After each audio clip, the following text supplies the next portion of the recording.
I've spent 31 years on this land, and I've buried more animals than I've buried people, which I used to think was a mercy, and now I'm not so sure about. You learn to read a body out here. You learn the difference between a limp that heals and a limp that's a warning. You learn that the ground doesn't care how hard you worked it.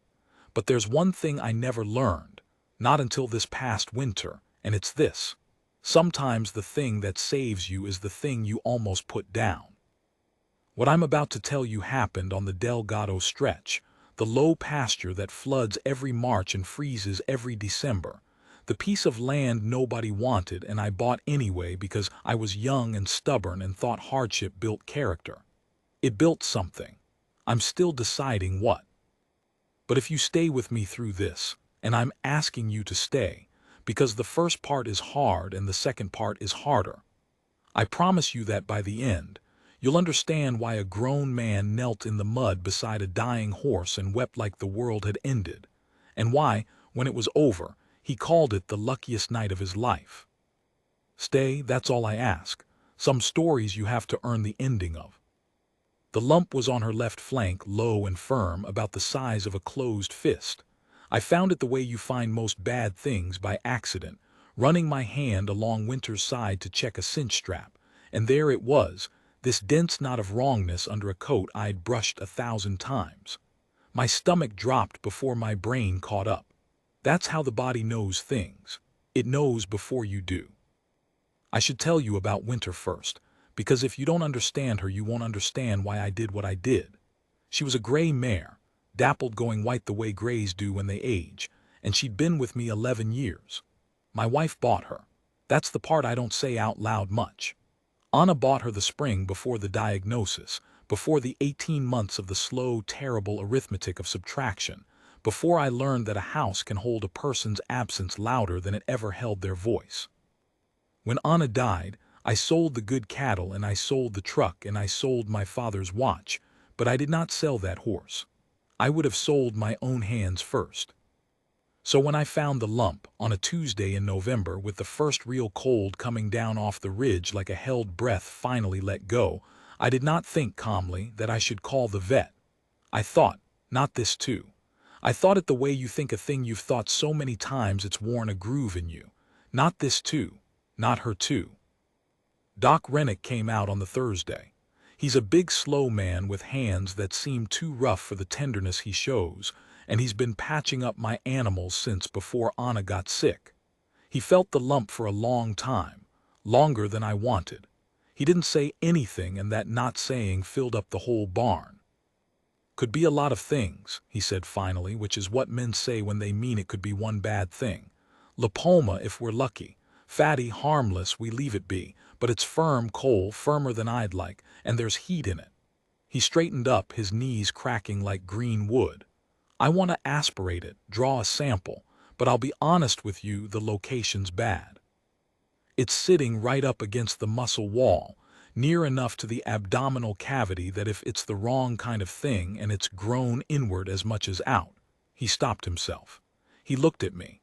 Let's not build the gallows before we've had the trial.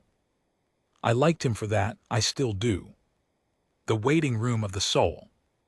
Here is a thing nobody tells you about loving an animal. The waiting is worse in some ways because they don't wait with you. Winter didn't know.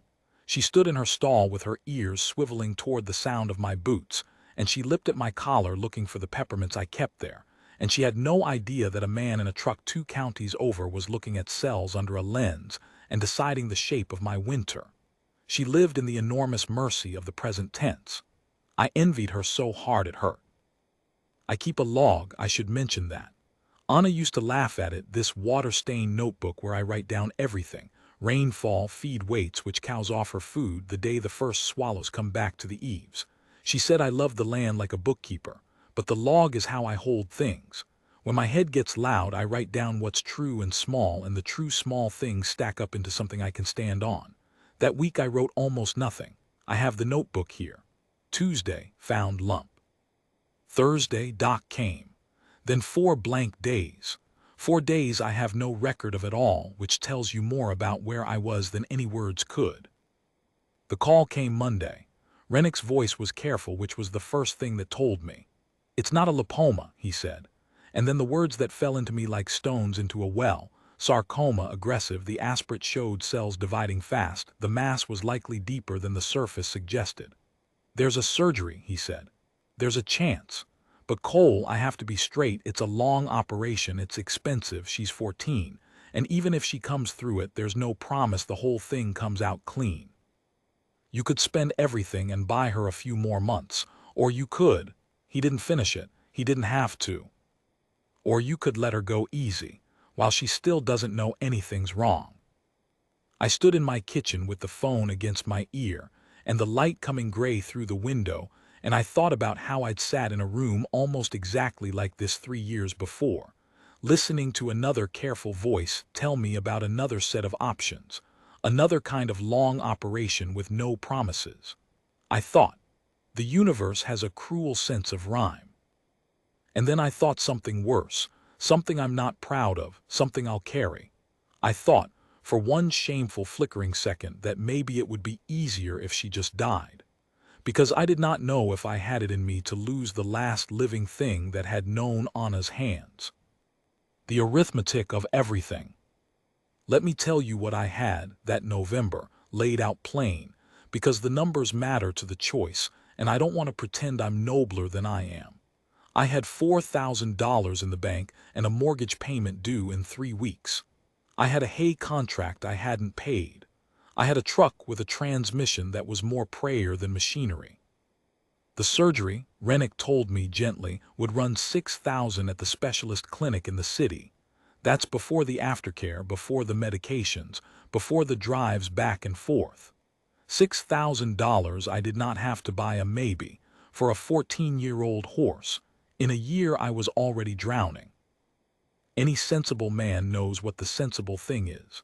I am most days a sensible man. I balance my books. I don't gamble. I fixed my own fences with wire I straightened by hand to save the cost of new.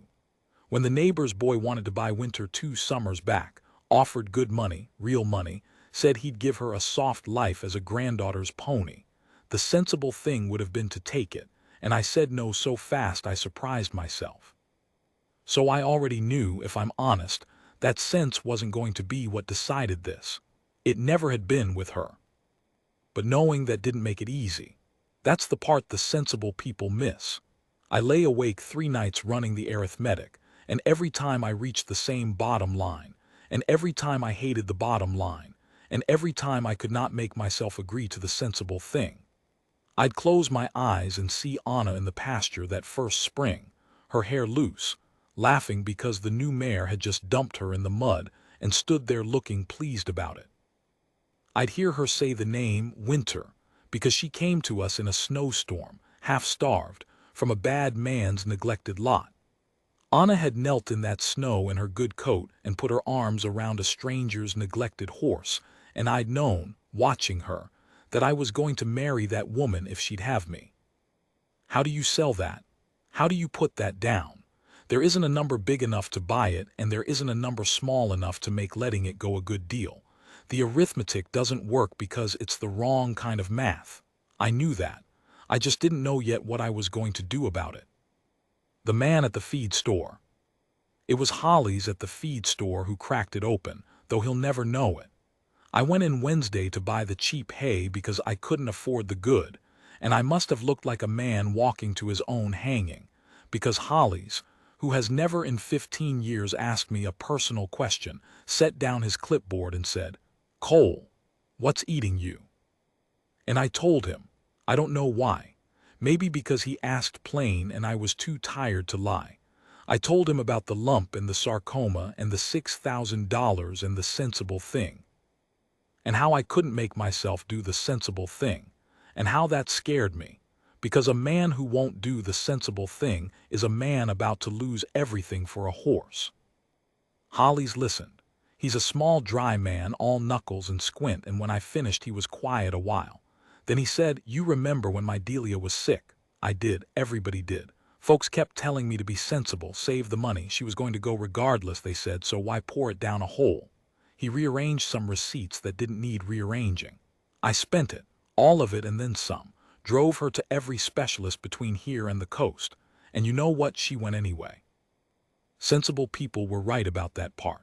He looked up at me. But I'll tell you what I bought with that money, Cole, and it wasn't more time because we didn't get more time. What I bought was the knowing that I did everything, that when it came I could stand there and know I hadn't held anything back to save myself $1.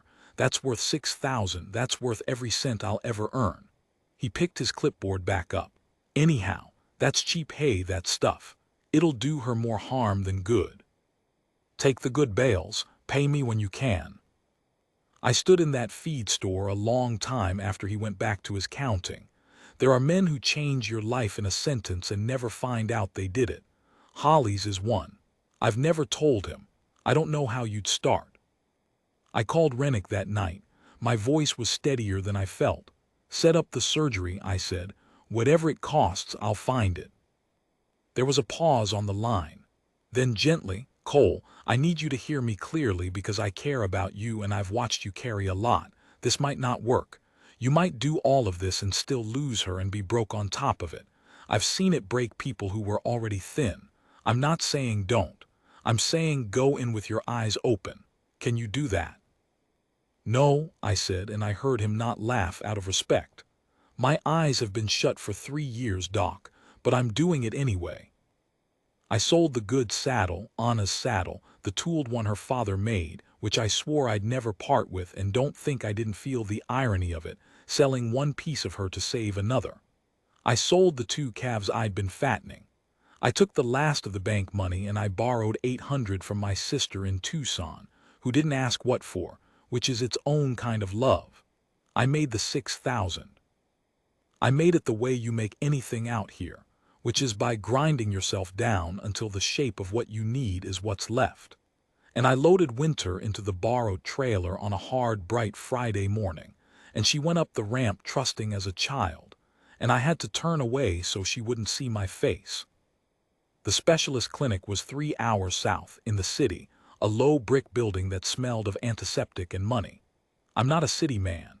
I felt the wrongness of it in my teeth, the sealed windows, the recessed lights, the young technicians moving with the brisk kindness of people who do this every day and go home to their own lives at 5. To them, Winter was a case.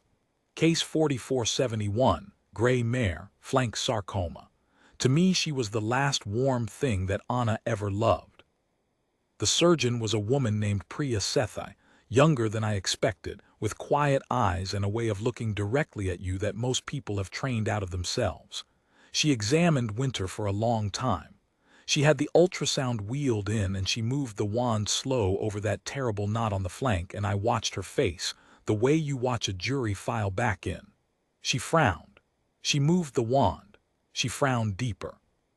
"Mr. Ferris," she said, and there was something new in her voice, something I couldn't place. "How long has this been growing, do you think?" "Found it 3 weeks ago, but I brush her every day. It came up fast." "It came up fast," she repeated, still watching the screen. "Yes, that's what I'd have said too." She set the wand down. "I want to run one more scan before we schedule anything. There's something about the density here that isn't reading the way I'd expect a sarcoma to read. I don't want to promise you anything, but I don't want to open her up assuming I know what's inside and be wrong." Something in my chest, which had been clenched so long I'd forgotten it could do anything else, moved. Just slightly, just the smallest loosening. I told myself not to hope. Hope, I'd learned, was a loan with the cruelest interest rate there is. The scan. They kept her overnight. I couldn't afford a motel, so I slept in the truck in the clinic lot, reclined against the door with my coat for a blanket. And I did not sleep, not really. I just lay there in the sodium orange dark, listening to the city hum and thinking about all the nights I'd spent in a chair beside a hospital bed 3 years before, learning the exact same lesson I was learning again. That waiting is a country with no clocks, that the body of someone you love becomes a text you read over, and over, trying to divine a future that refuses to be read. At 6 in the morning I went back in, unshaven and hollow, and Dr. Sethi met me in the hall. She had a look on her face I have spent months trying to describe, and I still can't quite. It wasn't grief. That's what I braced for. It was something more complicated. She said, "I need to show you the scan." And then I need to ask you a question, and I need you to think carefully before you answer, because your answer is going to matter more than you know. She led me to a small room with a screen. She pulled up an image, grayscale, grainy, the ghostly geography of the inside of a body I loved. She pointed to the mass on the flank, that fist-sized wrongness that had started all of this. And then she moved her finger slowly deeper, to something the surface exam had never suggested. Something behind the lump. Something the lump had been hiding or shielding or growing around. The lump on the surface, she said quietly, is real, and it is a problem, but it is not the thing that's going to decide her life. This, her finger rested on the screen, is. She turned to look at me full on with those direct, quiet eyes. Mr. Ferris, when did you say you found the surface lump? 3 weeks ago. Then I think that lump may have saved her life, because without it you'd never have brought her in, and you'd never have found what's underneath. And by the time it announced itself on its own, she shook her head slowly, it would have been far, far too late. I stared at the screen, at the thing behind the thing. I did not understand what I was looking at yet, but I understood in the cold water way the body understands before the mind that I had driven 3 hours and spent everything I had and sold a dead woman's saddle to save my horse from one danger, and had stumbled by pure blind, grieving, stubborn luck onto another. A hidden one, a worse one. The lump had been the loud thing. And behind the loud thing, in the quiet, something else entirely had been waiting. "What is it?" I asked. My voice came out as barely anything. Dr. Sethi took a breath. "That," she said, "is what I need to talk to you about, and you should sit down." She pulled out a chair, and outside the sealed window the sun was coming up over a city I didn't know, over a morning I'd never forget, and somewhere down the hall, a gray mare who had no idea she'd just changed everything stood chewing hay and waiting for me to come tell her it was time to go home. But we weren't going home. Not yet. Not for a long time. And what Dr. Sethi told me in that small gray room is where the real story starts. If you're just joining me here, go back and read the first part, because you won't feel this one right without it. But if you were with me in that small gray room, if you stood where I stood, staring at a screen at the thing hidden behind the thing, at the danger my grief and my stubbornness had accidentally uncovered, then sit back down. Pour something if you've got it. Because what Dr. Sethi told me next took the ground out from under everything I thought I understood about that horse, about my wife, and about the 1.5 years I'd spent believing I'd lost. "There's a mass," Dr. Sethi said, "deep in the abdominal wall adjacent to the surface lump but distinct from it, and it's not the same tissue." She let that land. "The surface lump is what we thought, a low-grade sarcoma, unpleasant but slow and frankly the least of it. This deeper mass is something else. It's older. It's been there a long time based on the calcification pattern. And it's positioned in a way that, Mr. Ferris, if I'm reading this correctly, this thing has been slowly restricting the blood supply to a section of her bowel for possibly years. It's why she's been colicking, hasn't she? On and off. For a long time." I felt the floor tilt, because she had. Winter had had colic spells for years, mild, intermittent. The kind every horse gets, the kind the local vet always chalked up to weather or feed or age. I'd never thought twice. You don't. You accept the small recurring pains of the things you love as part of their weather. You never imagine the small recurring pain is a message you've been failing to read. "The surface lump grew fast and shallow," she went on. "That's why you found it. It was practically begging to be found. And because you found it and because you happened to bring her to a clinic with the imaging to look deeper, we caught the other thing. The dangerous thing. Weeks, maybe a couple of months before it would have twisted that bowel off completely and killed her in a single terrible night, out in your field with nobody able to do anything but end it." She paused. "The lump you were afraid of is the reason she's still going to be alive." I sat there. I remember my hands were shaking, and I remember thinking absurdly that I should write this down, that this belonged in the log, and I remember not being able to make my hand move. Anna used to say the world runs on hidden mercies, that the thing that saves you almost never looks like salvation while it's happening, that it usually looks like one more problem, one more blow, one more reason to give up. She believed that even at the end, especially at the end, I never could. I thought it was a pretty thing to say to make dying bearable. And now here was a woman with quiet eyes and a grainy screen telling me my wife had been right about the shape of the universe. And I hadn't known it until a tumor I cursed turned out to be the hand that pulled my horse back from a grave I couldn't even see. The second decision. But mercy always has a bill attached. That's the part nobody warns you about. Dr. Sethi turned in her chair and folded her hands and gave me the same direct look, and I knew before she spoke that she was about to ask me for more than I had. "Here's the situation," she said. "I can do one surgery.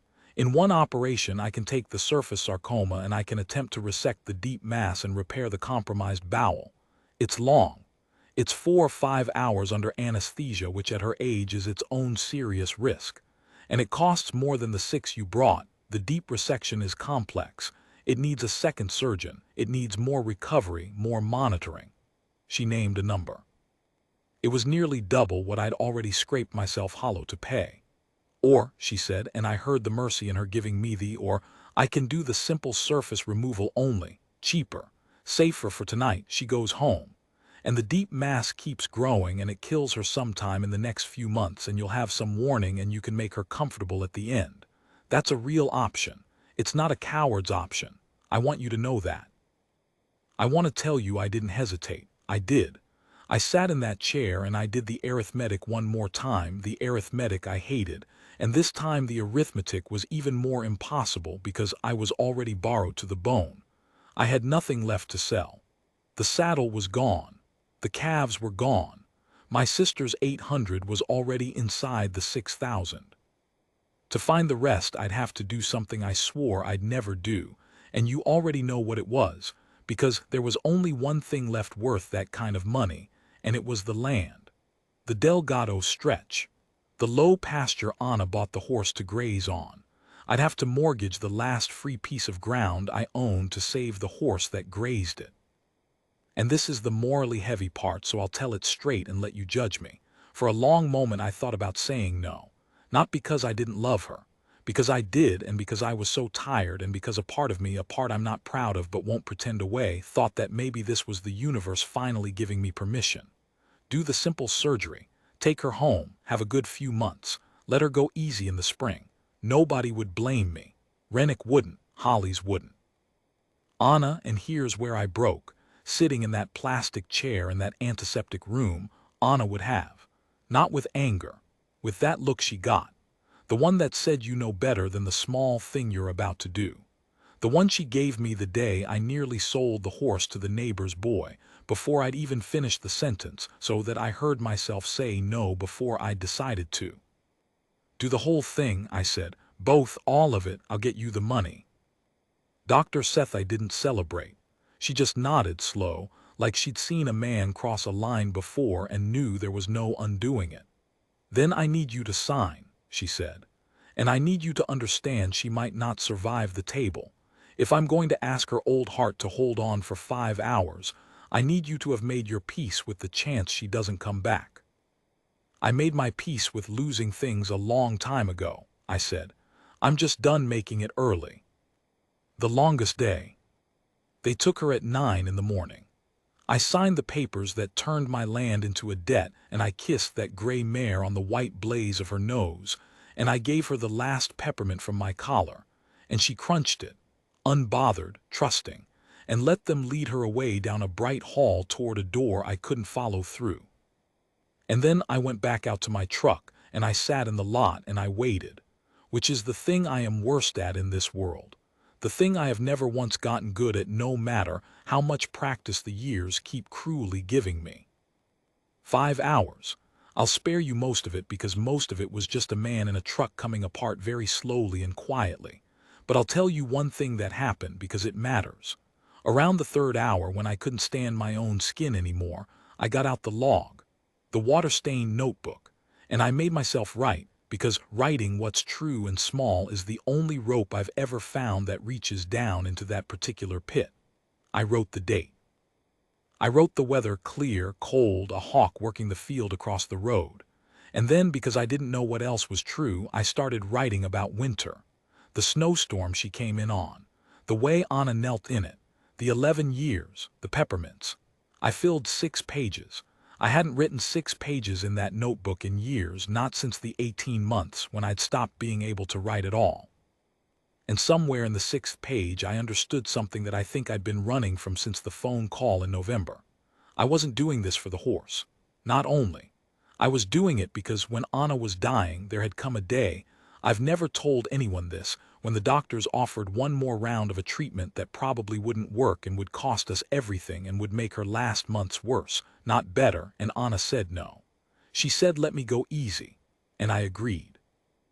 I agreed because it was right, because it was her choice, because fighting a war you can't win just to say you fought it is cruelty dressed up as love.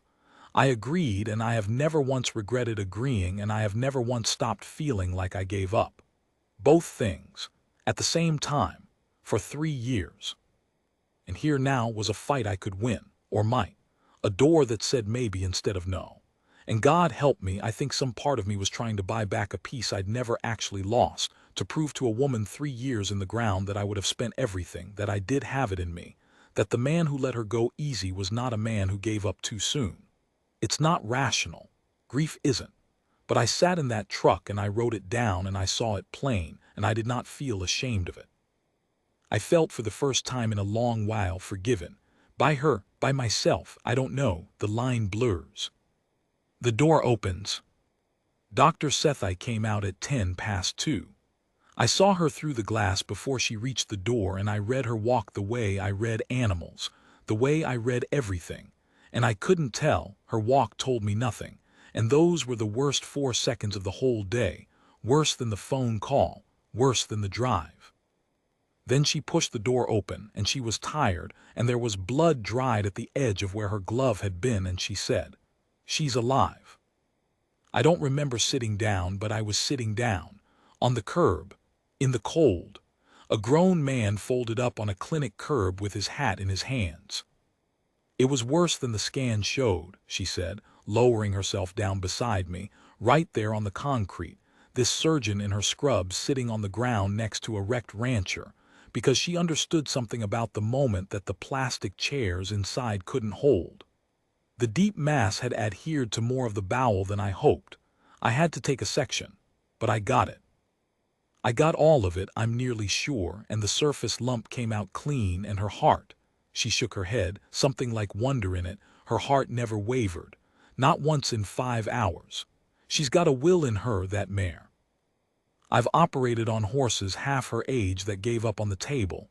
She didn't. She just kept going. She came to us starving, I heard myself say. In a snowstorm, from a man who didn't feed her. She's been not giving up since before I knew her. Dr. Sethi looked at me for a moment. Then she said, quiet, somebody taught her she was worth fighting for. And she didn't say anything else, and neither did I, and we sat on that cold curb a while in the kind of silence that says more than talking, 2 strangers who just pulled something back across a line together, watching the hawk still working the field across the road. The cost. I won't pretend the story ends clean, because I told you at the start it wouldn't, and because clean endings are for stories that didn't cost anything. Here is what it cost, laid out plain the way I laid out the numbers before, because you should know the whole of it. I mortgaged the Delgado stretch. The low pasture is the bank's now, in the way that matters, and I make a payment on it every month that I feel in my teeth, and I will be making that payment for a long time. I sold 2 more calves in the spring, and I took work I'm too old for, fixing other men's fences for day wages, my knees telling me every night exactly how old I am. Holly's lets me run a tab at the feed store that we both pretend isn't charity. My sister still hasn't asked what the 800 was for, and I still haven't told her, and someday I will, and she'll cry, and I'll pretend I don't see it. That's the cost. It's real. I'm not romantic about it. There are nights I lie awake and the arithmetic comes back and whispers that a sensible man doesn't mortgage his land for a 14-year-old horse, and on those nights I don't have a clever answer for it. I just have her. Because here's the other side of the ledger. Winter is out there right now, as I write this, in the high pasture I still own, grazing in the long gold light of an evening in June. She's 15 now. Her flank has a long white scar where the hair grew back pale, and she's slower than she was, and some mornings she's stiff. But she's alive. She colicked her way through years of a slow, strangling death nobody could see, and a lump I cursed pointed the way to it, and a surgeon with quiet eyes cut it out of her, and she never once gave up on the table, and she is alive. And every single morning she swings her head toward the sound of my boots and lips at my collar looking for a peppermint, living in the enormous mercy of the present tense, with no idea what she cost me and no idea what she saved. What the lump was really inside. People hear the title of this and they think it's going to be about the tumor, about the thing behind the thing on the scan. And it is, partly. But I've had months to sit with it now, months of fence work and payments and evenings watching a scarred gray mare graze, and I've come to think the real thing inside that lump was never medical at all. What was inside it was a mercy I didn't earn and couldn't see.